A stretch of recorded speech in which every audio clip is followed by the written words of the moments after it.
ఖచ్చితంగా పులివెందుల నియోజకవర్గంలో ఎమ్మెల్యేగా గెలుస్తా, ఇది ఖచ్చితంగా చెప్తా ఉన్నాను గట్టిగా. థ్రెట్ 100% ఉంది. థ్రెట్ ఉన్నా కూడా ఏది కూడా కేర్ చేసే పరిస్థితి లేదు.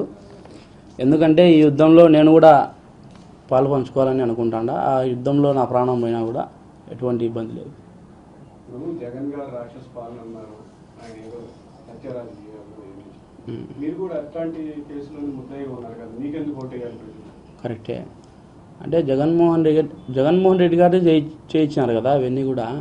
జగన్మోహన్ రెడ్డి గారు ఇప్పుడు మీరు చెప్పేది నాకెందుకు ఓటేయాలనే క్వశ్చన్ రాంగ్. అసలు జగన్మోహన్ రెడ్డి గారిని అడగండి ఆ మాట. ఓకే ఓకే ఓకే అవును. అంటే నేను ఇద్దరు ఒకటే అని మీరే అంటున్నారు కదా, ఇద్దరు ఒకటే అని మీరే అంటున్నారు. కానీ నేను చెప్పేది ఏంటంటే నేను ఒక బాధ్యుణ్ణి, ఆయన చేతిలో బలైన బాధ్యుణ్ణి. నేను కూడా వాళ్ళ మాటలు నమ్మి ఇష్టాచారం కొద్దీ వాళ్ళ మాటలు నమ్మి వెనుక ముందు ఆలోచన చేయకుండా పోయిన దానికి నేను ఒక బాధ్యునిగానే మారినా. నేనేమి అప్రూవర్గా మారుకోకుండా నేను ఉండింటే, వాస్తవాలు బయటికి చెప్పకుండా నేను ఉండింటే మీరు చెప్పినట్టు నాకు ఓటేయాల్సిన అవసరం లేదు. ఈరోజు నేను ఈ 5 ఏళ్లలో దాదాపుగా జగన్మోహన్ రెడ్డి గవర్నమెంట్లోనే నేను అప్రూవర్గా మారినా. ఒకవేళ ఏదైనా నేను తప్పు చెప్పింటే వాళ్ళు అప్పుడే యాక్షన్ తీసుకోవచ్చు కదా. తప్పులు చేసే వాళ్ళకి ఎవరికి ఓట్లేయకూడదు ప్రజలు, అమాయక ప్రజలు కాబట్టి అందుగురించి అడుగుతున్నాను. మీరు తెలుసో తెలియదు తప్పు చేశారని మీరే అంటున్నారు. అవును అవును. మీకు మాత్రం ఎందుకు వేయాలి ఓటు అంటున్నారు? అంటే అన్న ఎవరికైనా ఒక ఛాన్స్ ఉంటుందన్న, ఆ ఛాన్స్ ఇవ్వమని అడుగుతాము. మారినాం కదా ఆల్రెడీ. మేమేమి హత్యా రాజకీయాలు మేము చేయలే. చేసే వాళ్ళను ప్రోత్సహించొద్దని నేను చెప్తున్నాం. చేసే వాళ్ళని మీరు ప్రోత్సహించొద్దండి అని చెప్తాను. ఒకవేళ మేము చేసిండొచ్చు, కాదని చెప్పలే. కానీ నా తప్పు ఒప్పుకున్నా కదా. మీ ముందర నేను బహిరంగంగా ఇంతమంది మీడియా ప్రముఖుల ముందరే నేను చెప్తున్నా కదా, నేను నా తప్పే అని నేను ఒప్పుకుంటున్నా. నేను దానికి కూడా క్షమాపణ కోరుతాను కదా పూర్తి స్థాయిలో.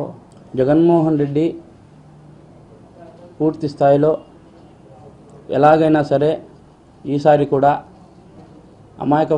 అమాయకులైన ప్రజలందరినీ కూడా మోసం చేసి చెప్పుడు మాటలు చెప్పి మళ్ళీ కూడా గద్దెనెక్కాలని చూస్తూ ఉన్నాడు జగన్మోహన్ రెడ్డి. దాన్ని మేము పూర్తిగా ఖండిస్తూ ఉన్నాం. ఇన్ని రోజుల నుంచి నువ్వు చేసిన పరిపాలన ఏంటి జగన్మోహన్ రెడ్డి అని మేము అడుగుతూ ఉన్నాం. వాళ్ళు చేస్తే లాజిక్ అవుతుంది, మా అలాంటి వాళ్ళు చేస్తే లా అడ్డం వస్తుంది అనేది జగన్మోహన్ రెడ్డి గారు బాగా పాటిస్తూ ఉన్నారు. ఎందుకంటే ఈ ఆంధ్రప్రదేశ్లో అంబేద్కర్ గారి రాసిన రాజ్యాంగం కంటే రాజారెడ్డి రాజ్యాంగం, జగన్మోహన్ రెడ్డి రాజ్యాంగం అతి తీవ్రంగా నడుస్తూ ఉంది. అది మీ అందరూ కూడా గమనిస్తూ ఉన్నారు. ఈరోజు నేను అడుగుతా ఉన్నా జగన్మోహన్ రెడ్డి గారిని, మాటకు వస్తే నా ఎస్సీ నా ఎస్సీ నా బీసీ అనే చెప్పే నువ్వు ఈ వద్దు మా దళిత బిడ్డలను కానీ మైనార్టీస్కి కానీ బీసీలకు కానీ ఏం చేసినావు జగన్మోహన్ రెడ్డి అని నేను అడుగుతాడా ఈరోజు దినాన.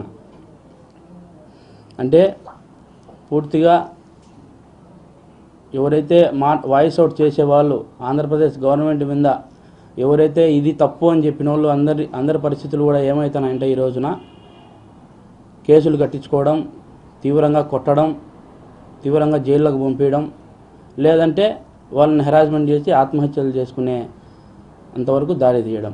ఇంకొకసారి జగన్మోహన్ రెడ్డి గారికి గన మనం ఓటేసుకొని గెలిపించుకుంటే మన గొంతు మనం కోసుకున్నట్టే అని చెప్పి ఈ మీడియా ముఖంగా మీకు తెలియజేసుకుంటాను.